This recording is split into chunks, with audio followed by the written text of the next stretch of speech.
From time immemorial, humanity has struggled to understand death and the mysterious origins of fertility and life. Ancient civilizations assumed these were a gift from the gods, and that in return there was sometimes a terrible price to pay. That price was life itself.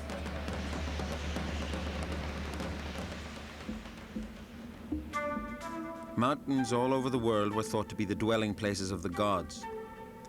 In South America, the Incas went to extraordinary lengths to pay homage to their gods in the snow-capped peaks of the Andes. At staggering altitudes of up to 20,000 feet, the Incas built huge altars where they made offerings to their mountain gods. They gave them statuettes of gold and silver, the finest feather adornments and beautiful textiles. But the greatest gift of all was something even more precious: human life.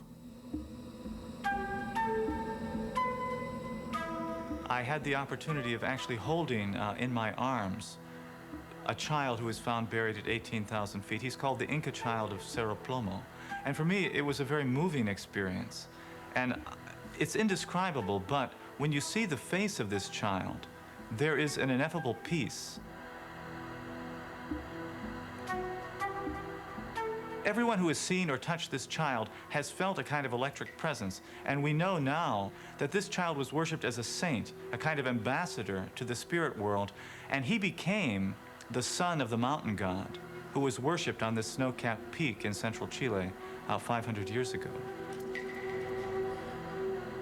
Human sacrifice is an idea as old as humanity itself. The history of ancient civilizations teaches us its power and profundity.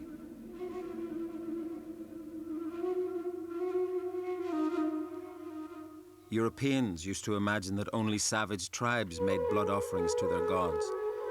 In fact, just the opposite is true. Ritual human sacrifice is the creation of higher civilizations. In classical Greece and Rome, slaves and those captured in war became sacrificial victims, just as they did in China, India, and Mesopotamia.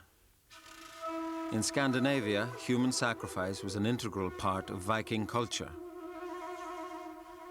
And at Stonehenge and other ceremonial sites, ancient Britons also sacrificed humans to their gods. Like the sacrificial victims perfectly preserved in Danish peat bogs, those killed in sacrificial ceremonies everywhere became messengers of goodwill from humankind to the gods. They became honored, semi-divine beings. Their ritual murder brought spectators close to the mysteries of life and death and brought down blessings on the living.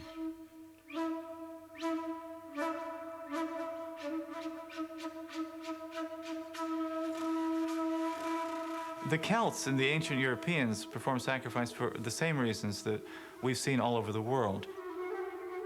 What we find in the case of the Celtic religion is that once Christianity was introduced, it appears that human sacrifice also continued for some time, because when St. Columba founded the Iona monastery, from where most of England was Christianized, one of his friends became a living foundation sacrifice. So at the beginning of any operation, at the beginning of any activity, it was common to ask for a person to be sacrificed. So if you were building a monastery, if you were constructing a road, if you were beginning a new cycle of planting, all these things were reasons for having human sacrifices. But it always seems to be present in some form or another in every civilization that's been studied. The most famous and well-chronicled sacrifices of humans were the cultures of ancient Mexico. To understand them is to penetrate the mysteries of this chilling ritual. Long before the birth of the Aztec Empire, huge civilizations had flourished in Central America. At Teotihuacan, birthplace of the gods, in 500 AD, priests presided over a city of 200,000 people and a vast temple complex dedicated to the sun and moon.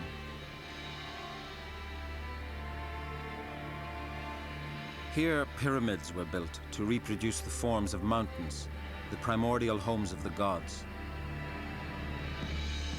In Mexico, no god was more powerful than Quetzalcoatl, the most revered of deities.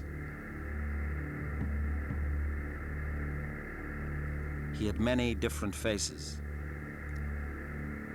His first mythic form was that of a plumed serpent, symbol of death and rebirth. He was said to have taught men the knowledge and arts of civilization. But in return, like all the gods, he demanded human lives from the sacrificer's knife. The legend was that the ancestors had betrayed Quetzalcoatl. He had left Mexico and vanished into the seas, vowing to return one day for revenge.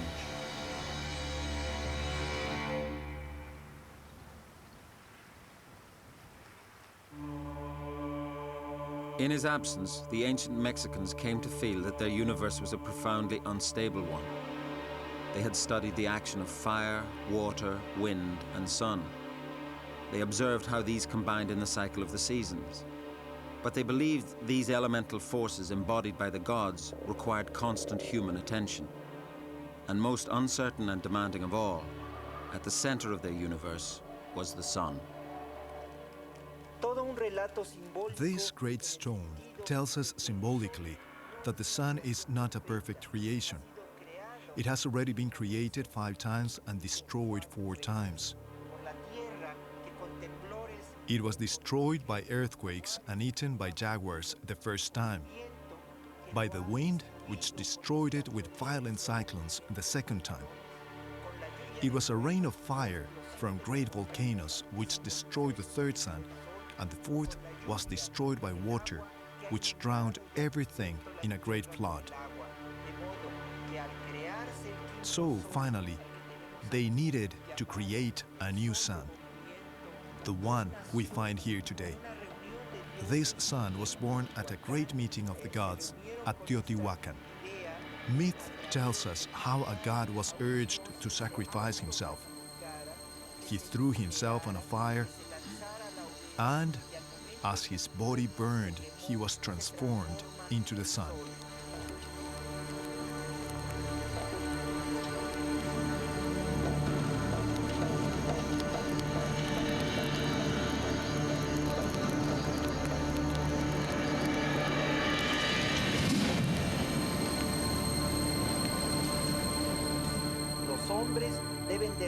So now, in repayment for this original self-sacrifice of a god, men must make offerings at the temples and make sure that every day the sun is fed with the consecrated hearts and blood of humans.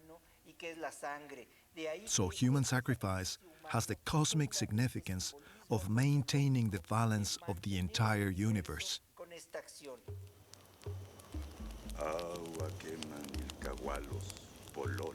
I, Mexica Texcatl, priest and scribe, have studied the origins of the world.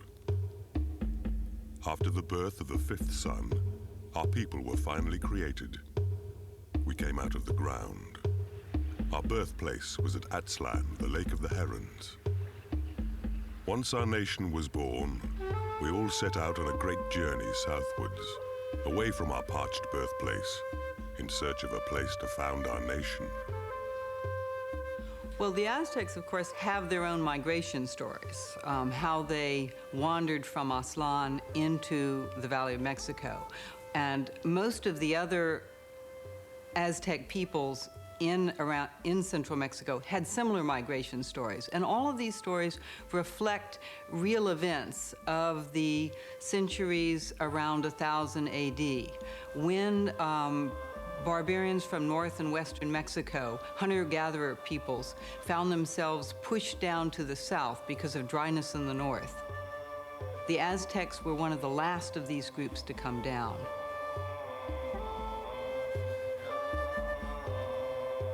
We searched far and wide, seeking a sign from the heavens that would show us the way. Then suddenly, an omen appeared.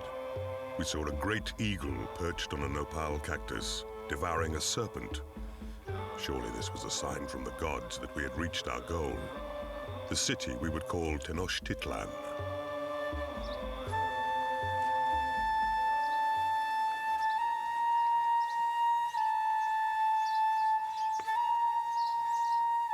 The Aztecs' omen had appeared beside a lake in Mexico's Central Valley, beneath the great volcano, Popocatépetl, the one that smokes.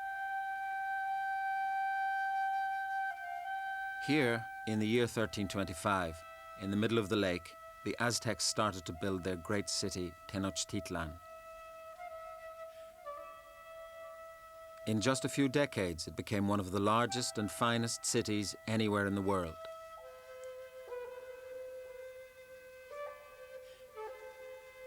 Centered around a huge temple complex, it was the heart of the Aztec Empire, which covered the whole of central Mexico. While its spiritual and religious life revolved around sacrifice, its economic life revolved around farming. The great genius of the Aztecs was that instead of taking water to farmland, they created farmland in the water. The lake water was shallow, so the Aztecs set about creating a canal system and piling up the silt from the channels in raised fields on either side.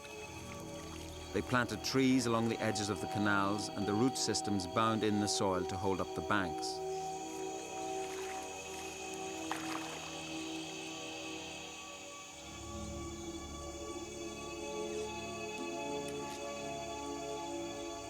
Here in their water gardens, they grew plants like aguacatl, avocados, tomatatl, tomatoes, and chocolatl, chocolate, along with the many fruits the city required. But the staple crop for Aztec civilization was corn. Corn meant nourishment and fertility. It was considered to be the flesh of the gods, like bread for the Christians. When the Aztecs describe Chicomecoatl, who is the corn goddess, they say Chicomecoatl is the corn. She is our flesh, our sustenance. We eat her. She is represented as a woman. The Aztec gods were the spiritual essences of everything that existed. So the corn, the water, the earth, the rocks, the flowers had their own supernatural essences, which then are articulated as deities. So the farmer literally eats the gods when he eats food.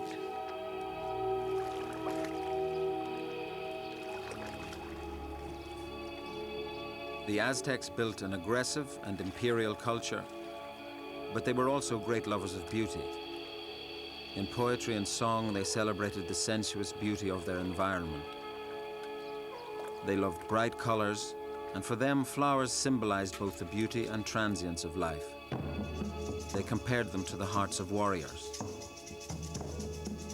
Death on the battlefield was a flowery death, a noble way to die. The other honorable death was on the sacrificial stone.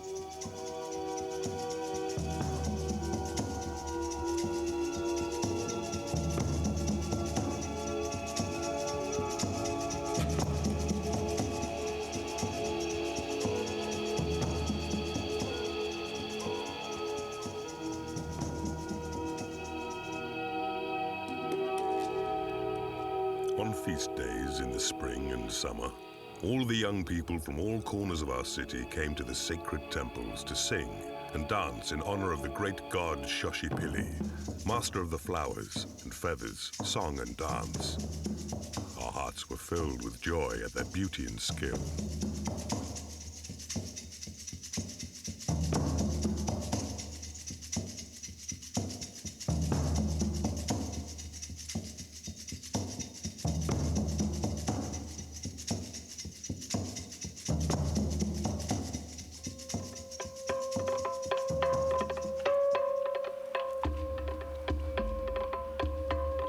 The Aztecs were also consummately skilled artisans, producing pottery of exquisite delicacy. Potters' guilds produced vast quantities of ceramics for every conceivable use.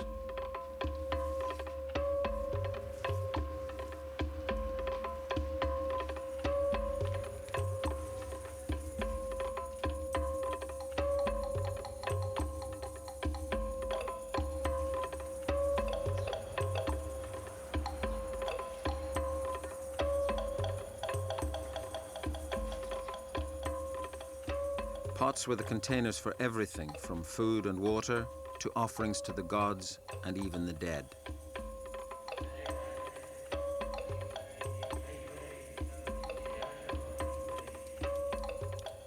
But it was above all in stonework that the Aztecs excelled.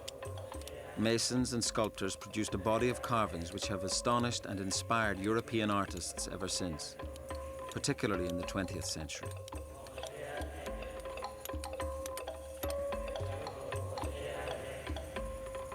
The quality of massive solidity, combined with naturalism and a fine attention to detail, make Aztec stonework unique among the sculpture of American civilizations.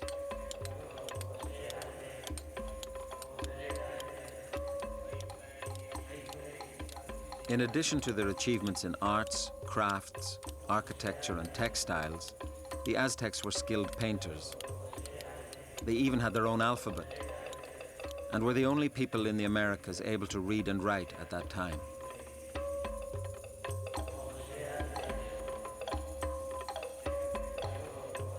I have written all these things down and painted my visions for you, so that you should not forget our love of life, color, poetry, or our knowledge and respect of death, the worlds beyond life.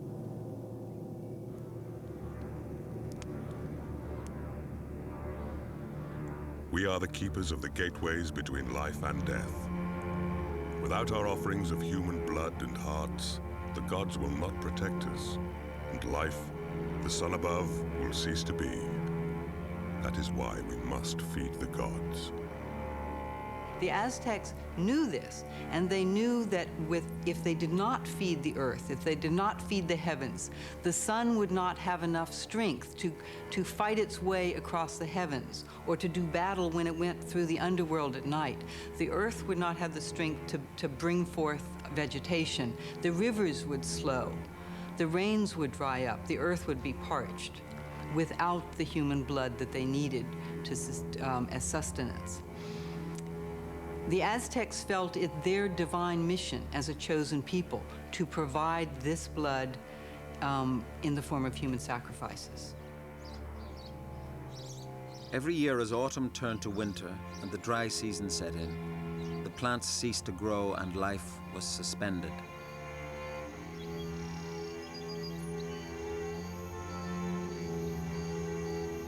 It was thought that the sun traveled to the far south to fight wars there, and that there was no certainty he would return.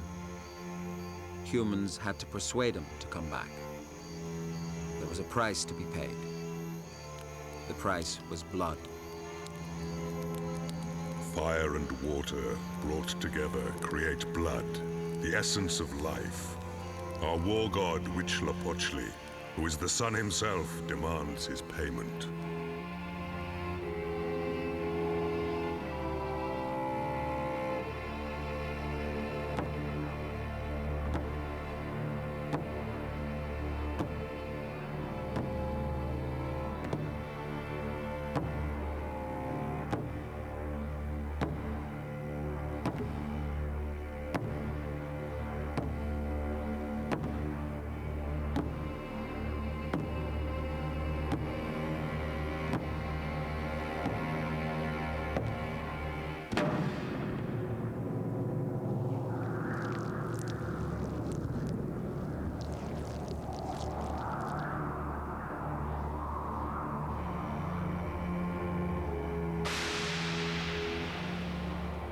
We offer this heart to you, Almighty God, and to the four corners of the universe.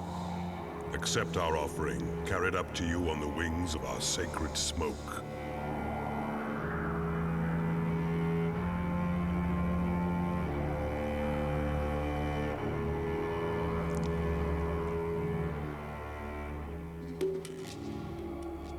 The victim's heart became an offering to the sun, who could only be nourished and sustained by this sacrificial diet.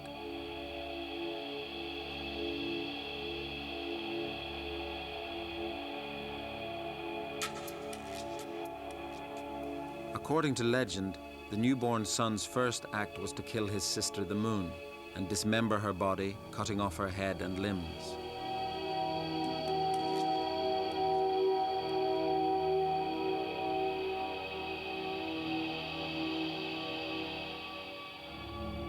The decapitation of the moon goddess was another of the first great sacrifices in the universe. The sacrifice which the sun demands daily to do away with the moon and bring light to the world.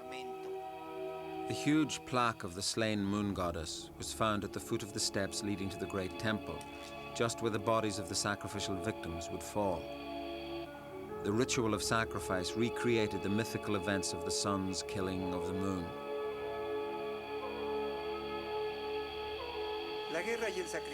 War and human sacrifice are intimately related in Aztec religious ideology. This sculpture serves to explain to us precisely what that connection is. This sculpture, probably the most famous Aztec sculpture, is commonly known as Coatlicue. Here, in a monumental and spectacular fashion, the sculptures show us the old goddess of the earth, she who receives the bodies of the dead, who devours the flesh of the skeletons. The severed hands and the human hearts symbolize the food required by the gods. The most brutal, the most impressive thing about the sculpture are the two serpents' heads formed by the two streams of blood springing from her neck, which are placed face to face, giving the headless woman two faces.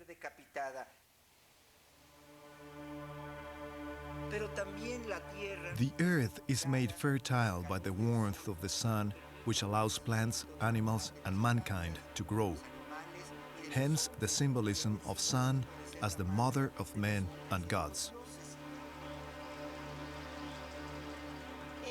She is the mother of all men, and her sons have a basic obligation either to offer their own lives in war or bring back sacrificial victims from the battlefield to feed the gods.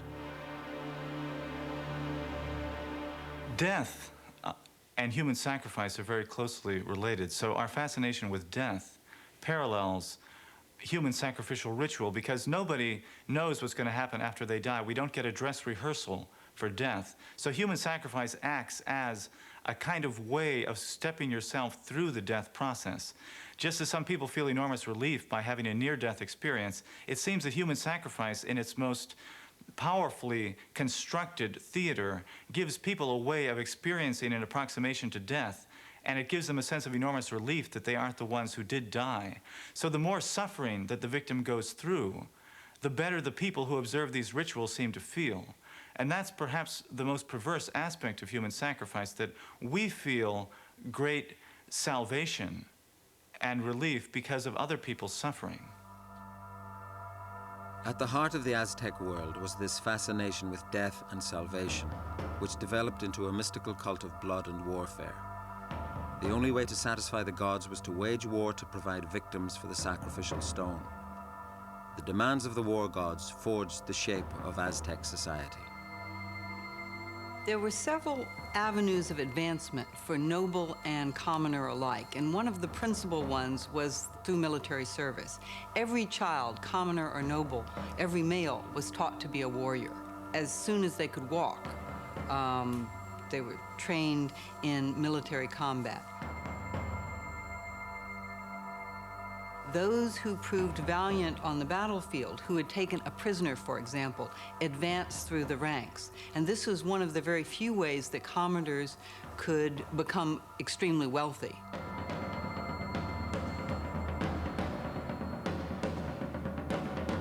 Our warriors, flowers of our youth, were the ones we loved most.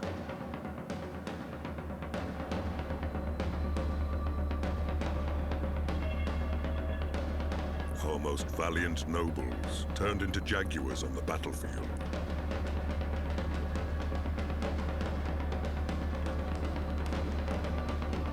Our eagle warriors flew and destroyed, taking prisoners from our enemies so that we might feed them to the gods.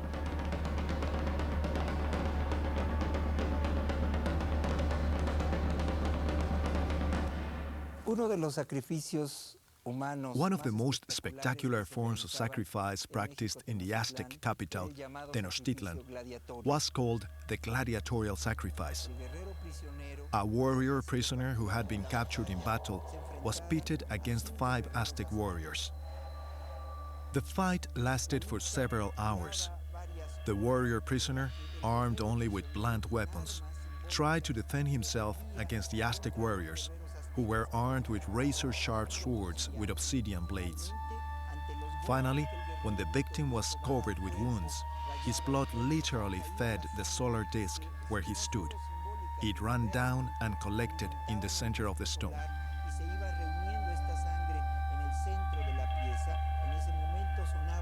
Then they summoned the priest from the great temple. He sent 4 attendants to carry the warrior up to the temple, and there they cut out his heart and threw the body down the steps.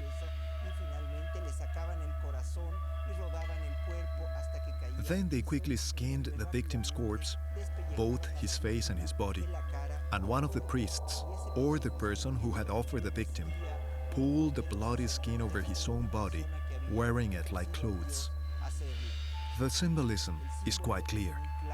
In the winter, the dry season, the land is parched and dry, just like the victim's flayed skin.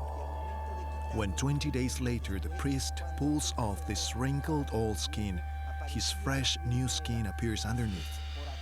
Symbolically, this means that by the action of the sun and the gods, the earth is warmed, it becomes young again, and once again bursts into flower.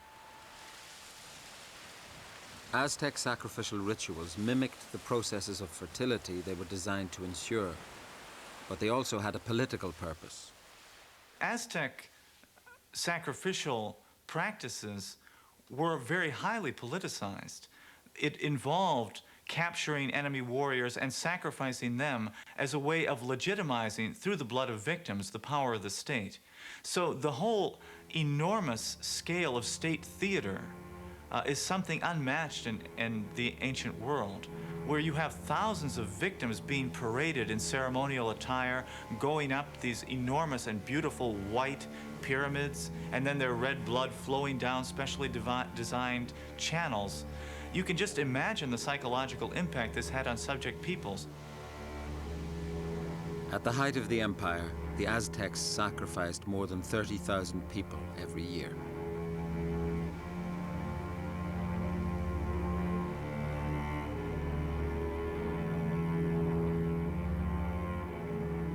The Aztecs managed to create the largest empire in North America in 200 years. They had managed to control all of civilized Mesoamerica from coast to coast, so that Aztec tax collectors walked the shores of both oceans. They did this because they felt a divine mission. Their god Huitzilopochtli was a warrior god, and Huitzilopochtli, at the time of his birth, killed his sister, who was his enemy, and vanquished all his other enemies, who were metaphorically his brothers, so that the Aztecs themselves could do no less, so that every time they vanquished an enemy, it was their god vanquishing the other lesser gods.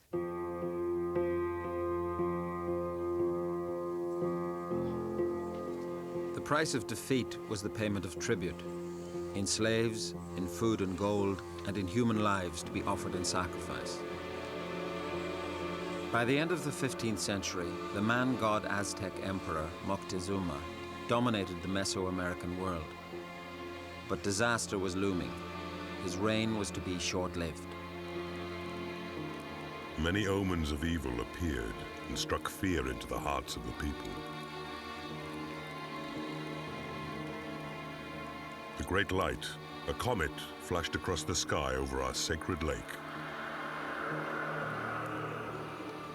A bird with stars in its eyes was found, and a double-headed man. But the danger they felt came not from the skies or the seas where their god Quetzalcoatl had vanished, but from far across the ocean, from the distant land of Spain.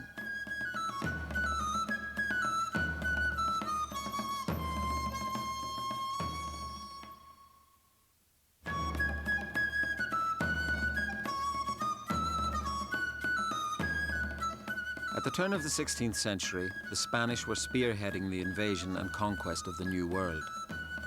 By 1519, they controlled Cuba and started to explore the great lands to the west.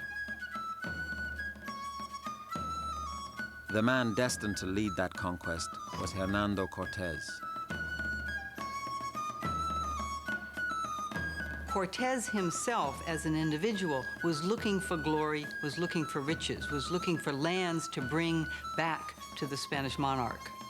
When he sailed to Mexico, it was with the understanding that there were great wealthy lands out there. He was looking for gold. As Cortés and his fleet sailed west, they came to a shoreline of low sand dunes, offering no shelter, no safe harbor. Traveling north up the Gulf of Mexico, they eventually spotted a promontory with a small bay to leeward, providing the shelter they sought. This is the base from which he would launch the conquest of Mexico. Cortés named the spot Villarrica, Town of Riches, and started to unload his ships. One of his company, a man named Bernal Diaz, recorded for posterity the momentous events that unfolded in the land of Mexico. Around 1568, some 50 years later, Diaz, by then an old man, set pen to paper to produce his personal account of the destruction of the Aztec Empire. When we had found Villarrica, Cortés ordered the men and horses ashore along with our cannons, which the gunners set in defensive formation round the sand dunes.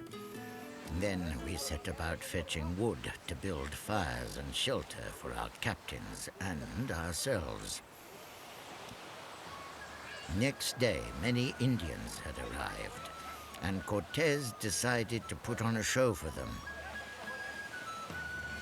He ordered Alvarado to gallop the cavalry along the sands in pairs in full armor, spears to the fore, and for the cannons to fire big loads of powders so that they would make a great noise when fired.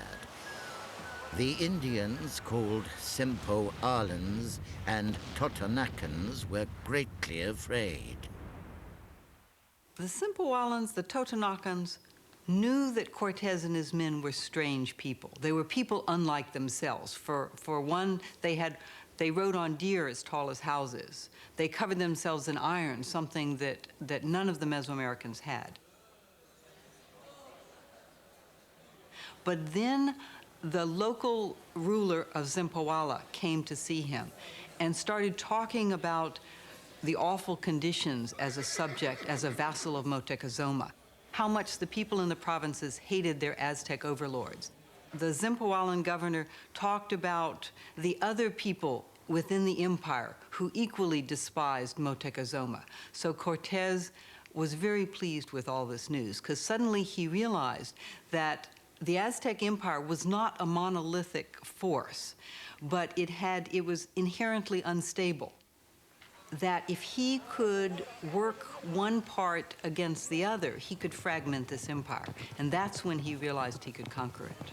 The local Indians thought we might be their serpent god returned from the sea and begged us to protect them from the Aztec Empire. A few days later, the ambassadors of the great Emperor Moctezuma arrived in our midst. They gave us many golden objects, beautifully and richly worked. Wondrous sight.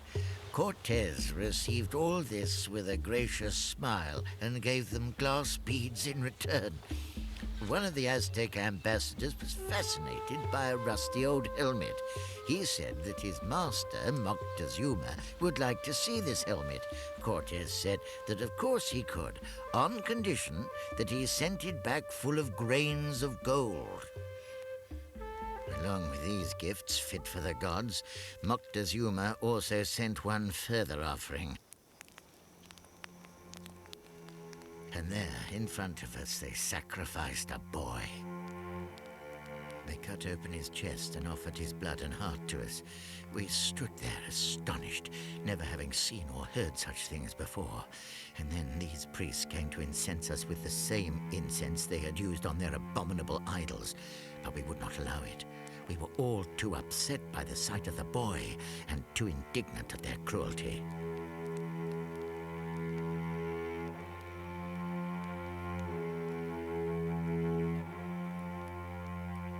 Cortes was so disgusted that he sent out orders that all human sacrifice was to cease, and that the Indians should submit themselves to baptism if they wanted him to continue to support them.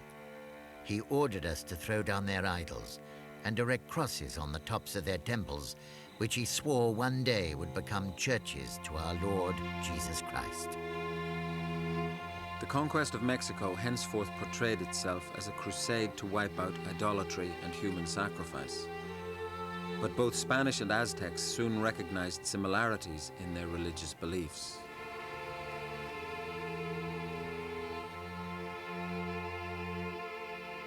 At first, we were appalled by the desecration of our gods and feared greatly that our world would come to an end. But soon we learned that many of the things that the new gods preached were similar to our own beliefs.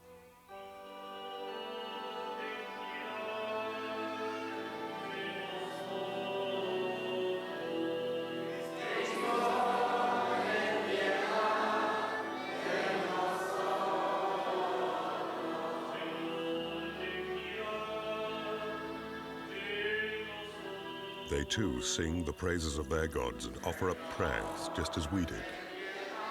Their priests and scribes also lead the people through their rituals in praise of their god.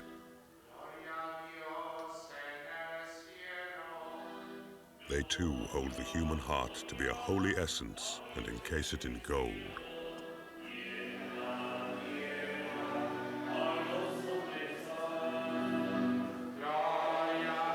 They too pay homage to the sun and the moon, lords of the firmament, just as our priests do.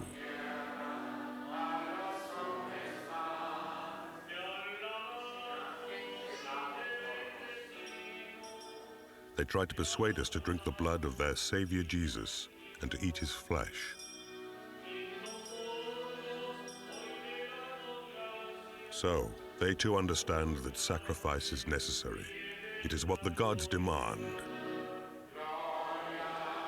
They say that their own God, Jesus Christ, had sacrificed himself so that all the world might not fall into ruin. And he too died by cruel torture and cuts to his chest. One of the most surprising and ironic things about Aztec human sacrifice was that both the Aztec priests and the Catholic priests who converted them were shocked at the similarities between the Aztec ideology of blood and its role in salvation and the Christian idea that Christ's blood was the origin of salvation.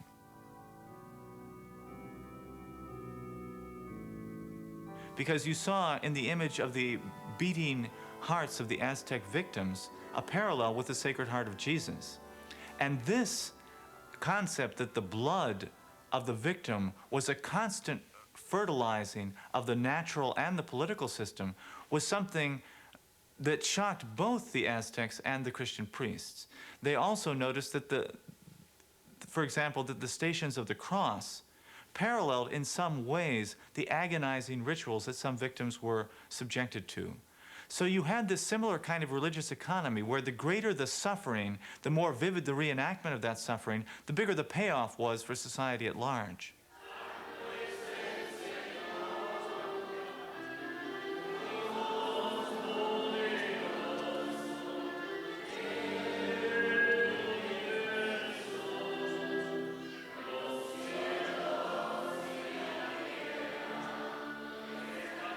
The Mexican tribes of the coast quickly came to feel that the Spanish were not so totally alien after all.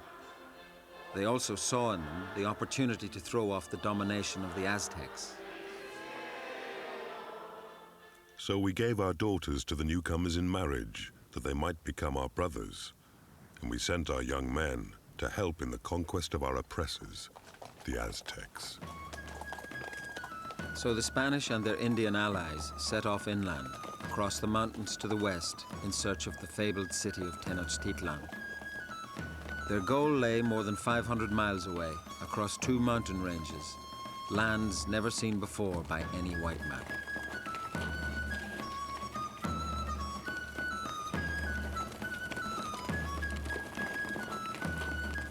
Many towns sent men to join them, but 2, Tlaxcala and Cholula, resisted them. The Spanish and their allies ferociously attacked the Tlaxcalan and Cholulan armies. Our gods had always promised to protect us from invaders, so our leaders sent our warriors onto the battlefield in proper order, expecting to fight nobly and take prisoners. But the Spanish fell on them like wild beasts, killing all without mercy.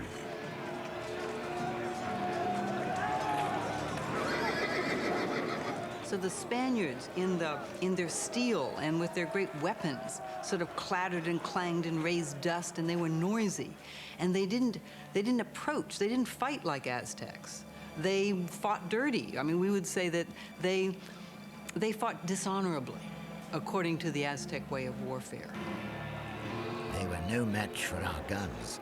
At Tlaxcala and Cholula, at least 10,000 of them were killed.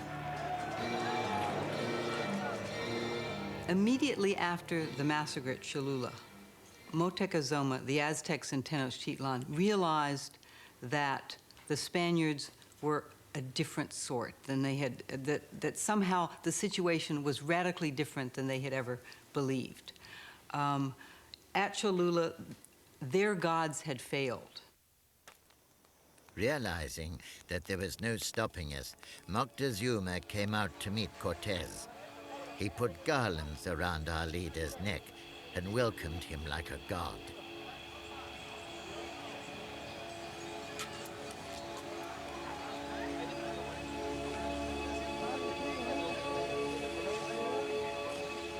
Cortez cordially gave him greetings from our own emperor.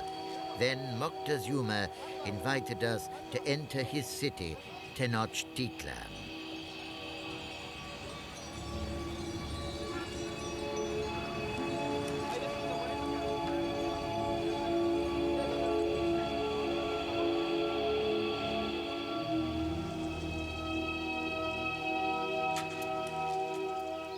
When we saw that great city and its villages, all built in the water, and other great towns on dry land, and that great and level causeway leading to the city, we were astonished. These great towns and pyramids and buildings rising from the water, all made of stone, seemed like an enchanted vision. But within the Valley of Mexico, which is the core zone, there were over 1 million people.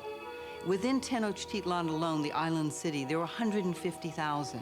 Now this, when the Spaniards walked along the causeway and saw Tenochtitlan, this was the grandest city they had ever seen. Only Constantinople or Venice was of comparable size. At that time, London had only 50,000 people. Seville, the jumping off point for most of the Spaniards, had only about 30,000. So this was the grandest city that any of them had ever known. And they were amazed by it. Moctezuma gave the Spanish his father's palace as their quarters and ordered his citizens to bring them presents of food and gold.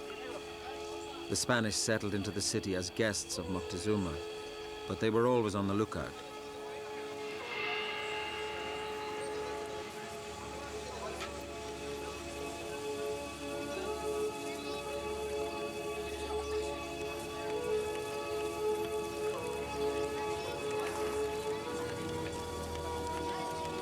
After a short time, the Spanish discovered an enormous cache of gold, Moctezuma's father's treasures. This ignited a frenzy among the Spanish. At our great feast for our god Huitzilopochtli, the Spanish fell upon us. They slammed the doors shut and hacked at us, severing heads, arms, and legs. They slashed others in the abdomen so that their entrails fell to the ground, and the victims tripped on them as they tried to run away. 1,000 of our bravest nobles died. We were outraged because the attack had been so treacherous. So we picked up our arms and decided to fight. We drove the Spanish mercilessly from the city, killing their men and horses, taking their weapons and the precious gold looted from our emperor's treasury.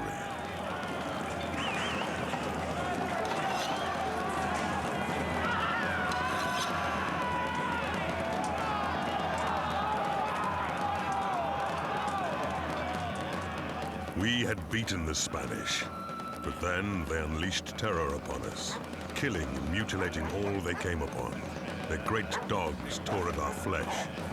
It was as if our entire nation would be sacrificed to the greed of the Spanish. Then the Great Plague struck us down. One of the conquerors, one of the Spaniards, had brought smallpox to the New World, and no one was immune to it, so that people died in the streets.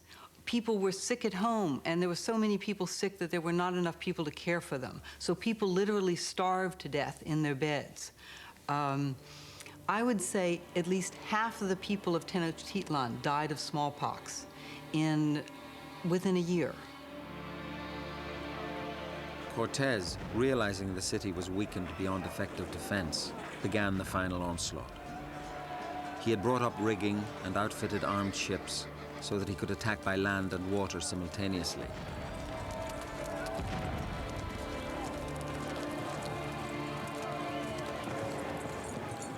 The Aztecs resisted ferociously, but the Spanish force of arms gradually wore away their resistance.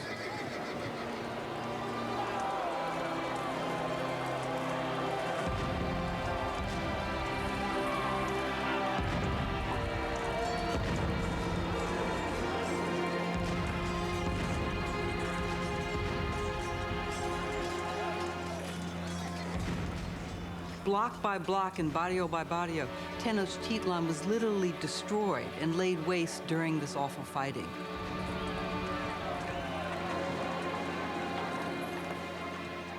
Tenochtitlan was a disaster. So gone was this great island city, which was the wonder of the world. It was nothing.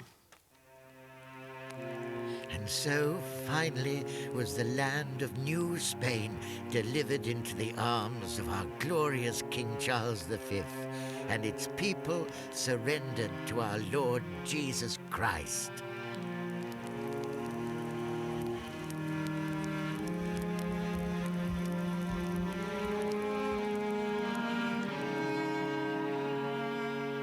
Broken spears lie in the roads. We have torn our hair in grief. The houses are roofless now, and their walls are red with blood. We have pounded our hands in despair against the adobe walls. For our inheritance, our city is lost and dead. We are crushed to the ground.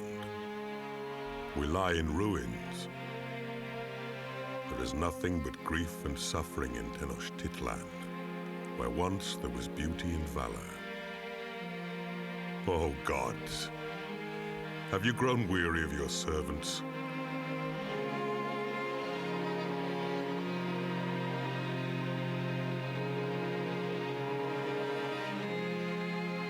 Most of the conquistadores convinced themselves that they had won a victory for Christianity and civilization over barbaric heathens. Others were not so sure.